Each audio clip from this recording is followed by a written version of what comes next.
ফেসবুকে কুরুচিকর ছবি পোস্ট করায় সংখ্যালঘু যুবককে কানে ধরে উঠবোস করানোর ঘটনায় গ্রেপ্তার বিজেপি নেতা। গতকাল রাতে গ্রেপ্তার করে পুলিশ। জানা যায়, এর আগে ফেসবুকে কুরুচিকর পোস্ট করার ঘটনায় সংখ্যালঘু যুবককে ঘিরে ধরে বিক্ষোভ দেখান এলাকার মানুষ। সেই সময় বিপ্লব দাস ফেসবুক লাইভ করে লাইভে দেখা যায় এক ব্যক্তিকে কান ধরে উঠবোস করাচ্ছিলেন, আর তারপরেই হইচই পড়ে গেছিল গোটা আলিপুরদুয়ারে।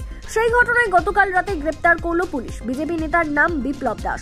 গতকাল রাতে তাকে গ্রেপ্তার করে বাঁশবেড়িয়া ফাঁড়ি থেকে আলিপুরদুয়ার থানায় নিয়ে যাওয়া হয়। পুলিশ সোমবার আদালতে পেশ করলে বিচারক 10 দিনের জেল হেফাজতের নির্দেশ দেন। আদালতে নিয়ে যাবার পর বিজেপি নেতা কর্মীরা আলিপুরদুয়ার থানার সামনে বিক্ষোভ দেখান ও মিছিল করেন। আদালত থেকে বের হওয়ার সময় কি জানাচ্ছেন বিজেপি নেতা বিপ্লব দাস, চলুন শোনাবো আপনাদের।